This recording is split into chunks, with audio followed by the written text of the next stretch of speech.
Olá pessoal, sejam bem-vindos a mais um vídeo. Hoje nós vamos falar sobre a cinemática em uma dimensão, ou cinemática unidimensional. Na cinemática, nós estudamos o movimento de qualquer objeto sem levar em conta o que causou esse movimento. Em outras palavras, a cinemática tem um caráter descritivo do movimento, sem se preocupar em explicar essas causas. Por exemplo, se um pássaro está voando, você não quer saber neste momento, na cinemática, o que está causando, por que ele está voando, mas você descreve o movimento por si só. Além disso, como fica claro no título, nós faremos esse estudo em apenas uma dimensão, ou seja, consideraremos que o objeto tenha o seu movimento restrito a uma linha reta. Eu vou colocar aqui para ter uma ideia mais geral. Então, movimentos em uma dimensão, eu vou colocar aqui movimentos tanto no eixo X quanto no eixo Y, por exemplo, vertical e horizontal. E essa é a notação que nós vamos utilizar, que é bem comum na matemática para os eixos cartesianos. Já que vamos estudar o movimento, vamos estudar o movimento de algo que se move. O interessante é que, numa primeira aproximação, podemos considerar essa coisa que está se movendo como um pontinho no espaço, ou seja, uma partícula ou um ponto material. É algo que tem dimensões desprezíveis, ou seja, o seu tamanho não importa. Essa é uma boa aproximação para muitos problemas que nós vamos tratar aqui. Em certas situações, essa aproximação não será mais possível, como se estiver trabalhando, por exemplo, com rotações. Mas este não é o caso, por enquanto. Agora, vamos pensar o seguinte. Veja esta figura. Nós temos aqui este elefante, das histórias em quadrinhos, o Jotalhão, e aqui uma formiga que é apaixonada por ele, a Rita. Ele diz que é impossível que haja algo entre eles. Bem, aqui, se nós considerarmos os dois como partículas, aqui eles estão em pé de igualdade. Então esse amor é possível. Então o que eu quero dizer com isso? Nós tratando todos os objetos como um ponto, né, nós não teremos então limitação com esse problema do tamanho. Então, seja um avião, né, seja um elefante, seja uma formiguinha, todos esses objetos terão dimensões desprezíveis aqui no nosso estudo inicial. Agora você se pergunta, em casos em que o tamanho do objeto é muito grande e eu preciso de saber, por exemplo, quanto tempo ele demora para atravessar um túnel, uma ponte, como se fosse um trem, por exemplo, um ônibus. Olha, neste caso, você percebe que a dimensão parece que é considerável. Então, o que é que nós fazemos?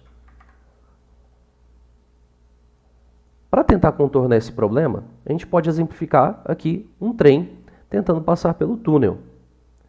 Então, você percebe que para saber o tempo que esse trem vai passar no túnel, isso depende do tamanho do trem. Mas a gente faz como para a gente passar por cima desse probleminha aparente? Olha só, nós temos aqui um ponto P que nós escolhemos para o trem. Ou seja, peguei aqui a traseira. Significa que quando este ponto P, né, estiver aqui no final do túnel, significa que o trem vai ter saído completamente. Então, eu vou usar um ponto P de um objeto extenso, muito longo, para representar, tá, o movimento de todo esse objeto. Tudo bem, pessoal? Beleza? Olha, para saber se um objeto está se movimentando, é muito interessante que eu saiba a sua posição, porque a posição vai localizar essa minha partícula, meu objeto de estudo, no espaço. Por sua vez, eu preciso usar um sistema de coordenadas para localizar essa partícula, para calcular, para medir a sua posição. Ora, óbvio, e para isso eu faço um referencial. Então, o referencial vai ser esse sistema de coordenadas a partir do qual eu vou medir minhas grandezas físicas, estudar os fenômenos físicos, como, por exemplo, a primeira que eu estou apresentando para vocês aqui, essa propriedade que nós estamos chamando de posição. Ora, mas para marcar essa posição, vai depender, né, das dimensões do meu problema. Então, se eu estou trabalhando num problema unidimensional, que é o caso deste nosso vídeo, eu vou precisar de apenas uma coordenada para marcar meu corpo no espaço. Então, por exemplo, uma formiguinha andando aqui na régua. Eu só preciso de uma posição ali, né, marcada na régua. Agora, quando eu vou para 2 dimensões, esse objeto vai estar andando no plano. Né? Ou seja, ele está, como por exemplo, uma formiguinha agora, ela está livre para andar pelo chão. Tá? E aí eu vou precisar o quê? De 2 réguas. Uma régua na horizontal, outra na vertical, por exemplo. Tá? E agora, se eu tiver um movimento mais geral, em 3 dimensões, eu vou precisar de 3 coordenadas. Então, por exemplo, seria uma mosca voando. Então, eu precisaria de comprimento, largura e altura para localizar esta mosca aqui no meu quarto, por exemplo. Então, é muito importante nós sabermos com quantas variáveis, com quantas coordenadas eu vou representar a posição do meu objeto. E sempre em relação a um referencial. Para encerrar essa parte de referencial, pelo menos por enquanto, a gente pode falar sobre um aspecto fundamental dos referenciais, que é o quê? Que eles determinam se um corpo vai estar em movimento ou não. Olha só o exemplo. Vamos pegar aqui, por exemplo, este ônibus. Né? E esse aqui, você tem uma pessoa neste montinho aqui vendo esse ônibus passar. No referencial do ônibus, eu posso dizer que essas pessoas que estão aqui estão paradas. Elas não estão em movimento. Né? Por quê? Porque a posição delas não muda com o passar do tempo. Eles sempre estarão na mesma posição em relação ao ônibus, nessas cadeiras. Mas, para este referencial deste senhor que está aqui sentado nesse morrinho, vendo tudo, ele acaba percebendo que a posição desses passageiros, juntamente com o ônibus, muda com o passar do tempo. Então eu posso dizer que o movimento depende do referencial adotado. E isso é muito importante para estudar o movimento dos objetos. Então tenha isso em mente. Nós acabamos de ver o tanto que o referencial é importante na determinação de um corpo estar em movimento ou não. Mas o que vai caracterizar este movimento? Nós dissemos que um corpo está em movimento se a partir de um referencial as suas posições, né, estão mudando. A posição desse objeto muda com o passar do tempo. Então suponhamos que aqui nesta reta x, um movimento em uma dimensão, este ponto 0 aqui seja o meu ponto de referência. Olha, eu marquei a minha posição inicial num tempo t1 como x1. Esta é a posição inicial do objeto. Depois de um tempo, um tempo t2, no instante t2, ele está na posição x2. Então quer dizer que a partir desse referencial, meu objeto, tá, teve a sua posição mudada com o passar deste tempo. Ou seja, eu chamo isso, tá, pessoal, a diferença entre as posições final e inicial de deslocamento. Tá? Então, esta mudança, tá, esta variação na posição de uma partícula em relação ao referencial, eu vou chamar de deslocamento. Agora, eu preciso dizer uma coisa importante. Aqui no contexto unidimensional, talvez isso não seja tão visível.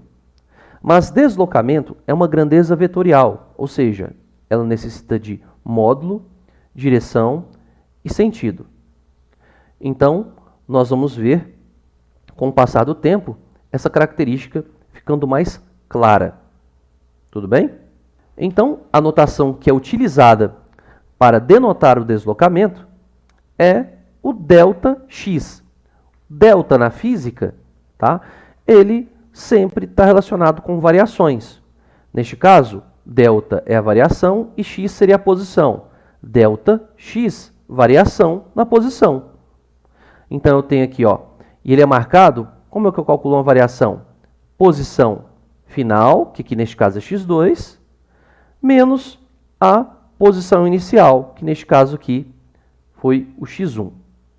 Muitas vezes eu não tenho a informação sobre os pontos final e inicial de um movimento, mas eu tenho somente a informação que é a distância total percorrida. Essa distância total percorrida, ao contrário do deslocamento, vai depender da trajetória escolhida. Então, ela é uma grandeza escalar, ela é somente um número. ela não traz informações sobre a direção e o sentido que o objeto fez. Então, relacionando essas duas grandezas, essas duas características, a distância total percorrida, né, vai ser justamente o valor absoluto, ou seja, é o módulo, é a medida da distância sobre uma determinada trajetória. Sendo que a trajetória, como o próprio nome sugere, é o conjunto de posições que essa partícula ocupou com o passar do tempo. Olha, comparando essas três definições que a gente acabou de dar, eu posso colocar numa figura para melhorar a interpretação. Então, aqui eu tenho, tá, o ponto de partida e o ponto de chegada, a posição inicial e a posição final. Eu posso chegar neste ponto final, a partir desse ponto inicial, por esses dois caminhos, por exemplo. Podem ser diversos, mas aqui eu estou colocando dois. Como eu estou trabalhando unidimensionalmente, ou seja, em uma dimensão, fica bem claro que o deslocamento aqui, né, aquilo que depende somente do ponto final inicial, é dado por essa diferença, x2 menos x1, tá? E é claro que vai coincidir, então, neste caso, que a distância percorrida é o próprio deslocamento. Tá? Agora, se eu optar por esse caminho de cima, por uma trajetória que não é retilínea, o que vai acontecer? A distância percorrida vai ser diferente, vai ser maior. Tá? Então, o deslocamento sempre é calculado, né, como a diferença entre a posição final e inicial, e sempre será em linha reta. Enquanto a distância percorrida vai depender das diversas trajetórias que são possíveis. Para que a gente possa entender de uma vez por todas qual a diferença entre deslocamento e trajetória, eu vou colocar aqui um exemplo da seguinte figura. Suponhamos que eu tenho uma partícula que esteja na posição inicial x1 e queira se movimentar até o ponto x2. Aí, ela vai fazer isso por dois caminhos diferentes. Primeiro, ela vai fazer aqui pela hipotenusa desse triângulo. Nós sabemos que a hipotenusa desse triângulo é o maior lado do triângulo retângulo. Certo? Então, neste caso,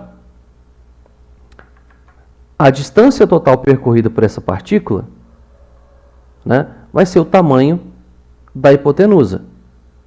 Certo? O deslocamento será ΔX, que é igual a x2 menos x1. Tudo bem? Agora, suponhamos que essa partícula queira fazer agora o outro caminho alternativo, pelos catetos desse triângulo. Então, ela agora percorrerá este caminho aqui, ó. O cateto A, por exemplo, depois o cateto B. E pronto, ela chegou no ponto x2. A distância percorrida por essa partícula foi A mais B. Nós sabemos que a soma dos catetos é maior do que a da hipotenusa no triângulo retângulo. Logo, eu posso claramente ver que a distância percorrida pela partícula no primeiro caminho é menor do que a no segundo caminho. Mas o interessante é, qual foi o deslocamento? O deslocamento, pessoal, é exatamente o mesmo. O deslocamento pelo caminho verde também é x2 menos x1. O que isso quer dizer, pessoal? Não importa a trajetória que eu escolha percorrer o meu caminho, o deslocamento é sempre o mesmo e é sempre em linha reta. Já a distância percorrida vai depender da trajetória que for escolhida. Mas aqui neste capítulo, só para repetir o que eu já falei antes e deixar bem claro para vocês.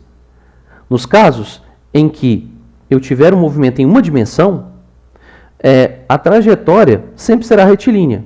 Então, o que vai acontecer? O deslocamento e a distância total percorrida são iguais em módulo.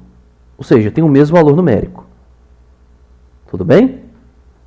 Para encerrar aqui, eu tenho que colocar as unidades, né? É muito importante, se a gente está trabalhando com a grandeza física, a gente apresentar a sua unidade de medida.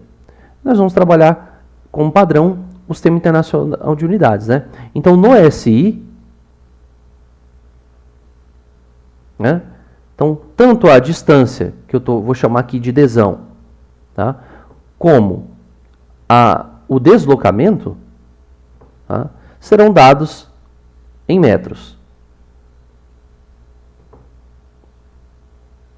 São dados em metros. E o símbolo que a gente usa é este M minúsculo. Vamos então falar agora sobre o conceito talvez mais fundamental da física, que permeia aí todas as áreas da física, que é o conceito de velocidade. Velocidade, a grosso modo, nada mais do que a rapidez com que a posição muda com o tempo. Tá? O intervalo de tempo considerado, nós utilizamos a notação aqui do ΔT, tá? Ou seja, a variação de um instante de tempo. Né? ΔT vai ser o instante de tempo final menos o instante de tempo inicial. Né? Bem, agora, nós apresentamos aqui pela primeira vez a velocidade de duas maneiras. Né? A velocidade média e a velocidade escalar média. Qual que é a diferença entre essas duas? Na velocidade média, a principal característica dela é que ela é definida a partir do deslocamento. Então, eu tenho aqui, né, que a gente viu agorinha, este aqui é o deslocamento, que é a diferença entre a posição final e a posição inicial. Portanto, sendo o deslocamento uma grandeza vetorial, tá? Essa velocidade média também, claro, vai ser uma grandeza vetorial. Tá? Então, ela é calculada a partir da razão entre o deslocamento e o intervalo de tempo considerado. Agora, no caso da velocidade escalar média, tá? Ela não traz consigo informações sobre direção e sentido. Por quê? Porque nós temos aqui, na sua definição, a distância total percorrida. Tá? Então, enquanto a velocidade média ela é definida pelo deslocamento, na velocidade escalar média, nós utilizamos a distância percorrida. E a distância percorrida é uma grandeza escalar.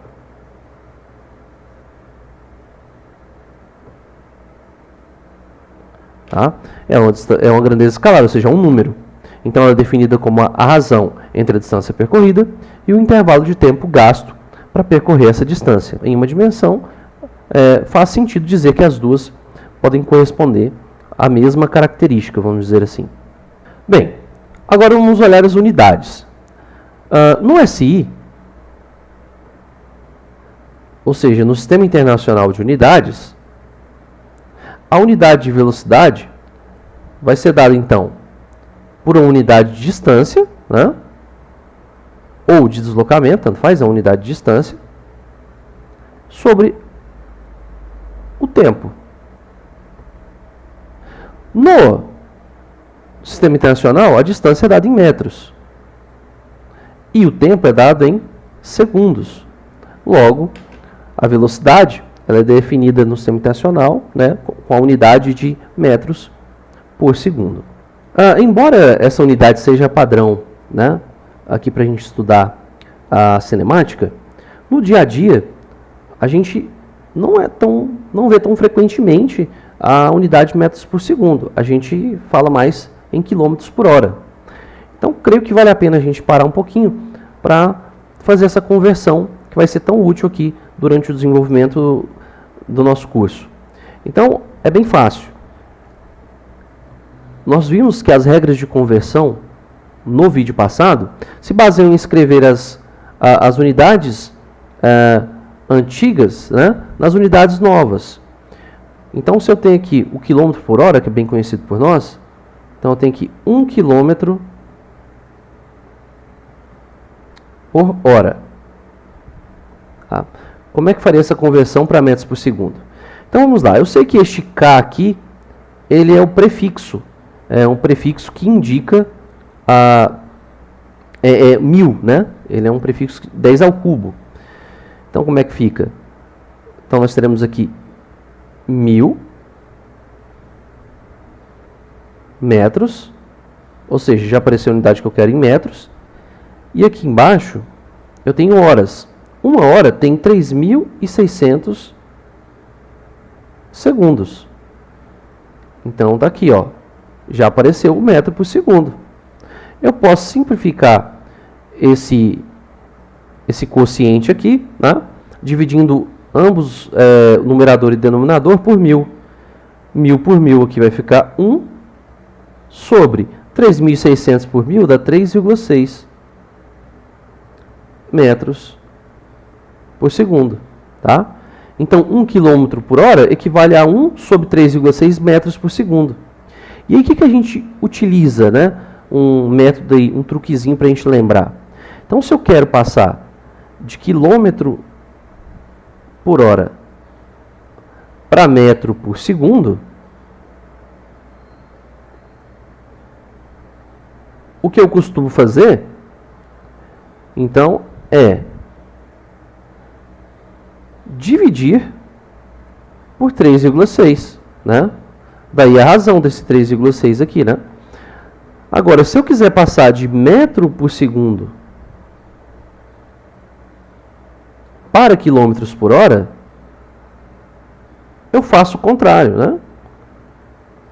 Eu multiplico por 3,6. Bem simples, né, pessoal? Agora você já sabe de onde vem aquele 3,6, aquela manhinha que você aprende ali no ensino médio.